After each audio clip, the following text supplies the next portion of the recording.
আসসালামু আলাইকুম প্রিয় দেশবাসী।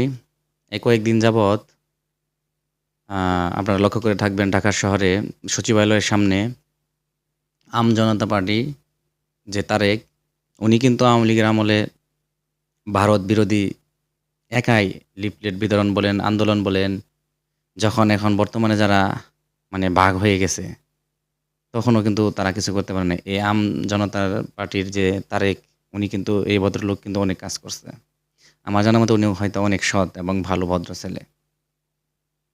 তো নবজাতক একটা দলকে আপনারা নিবন্ধন দিয়ে দিলেন।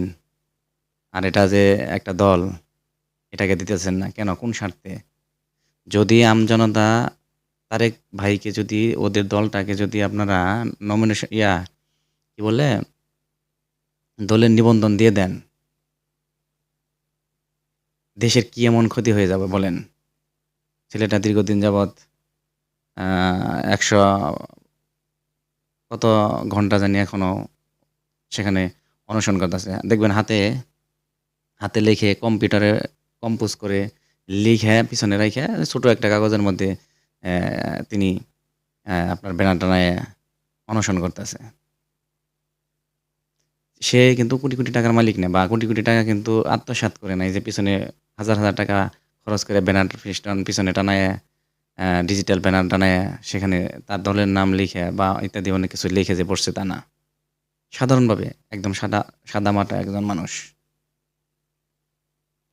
সে যে সময়ে মানে আওয়ামী লীগের বিপক্ষে কথা বলছে, ন্যায়ভাবেও কথা বলছে, অন্যায়ের প্রতিবাদ করছে, আপনারা তখন ঘুমন্ত ছিলেন। আর যারা আওয়ামী লীগের লুঙ্গির নিচে ছিল, হ্যাঁ?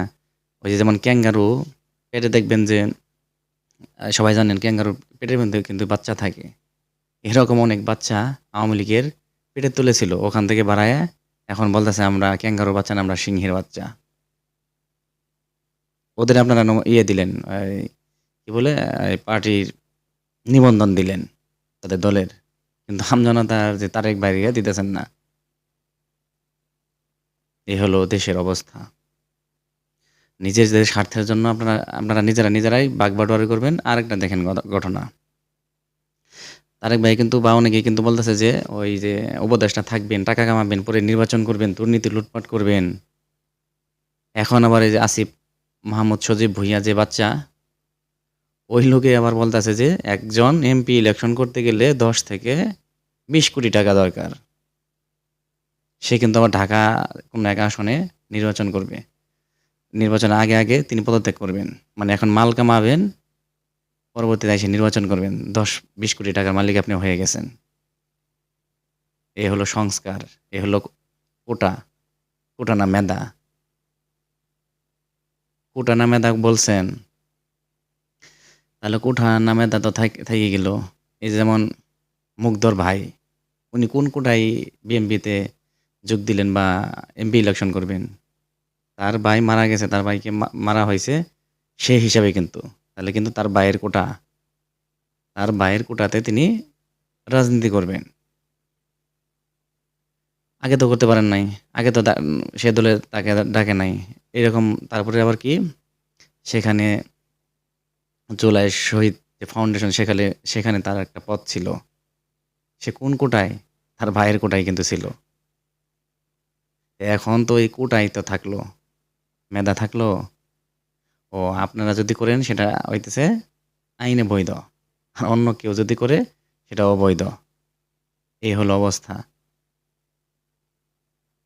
তো আসিফ মাহমুদ সজীব ভুঁইয়া কোটি, কোটি টাকা কামাইছে। এখন নির্বাচন করবে। নির্বাচনের স্বাদ জাগছে। দেখা যাক শেষ পর্যন্ত তিনি মেম্বার ইলেকশন করে পারবা হয় কিনা। তো আশা করি আমজনতা পার্টি তার দলকে নিবন্ধন দেওয়া হবে। তীব্র প্রতিবাদ এবং নিন্দা জানাচ্ছি। শিক্ষকদের উপরে লাঠিচার্জ, টিয়ারশেল নিক্ষেপ এবং আঘাত করা, গুলি করা। তো সবাই ভালো থাকবেন। আসসালামু আলাইকুম।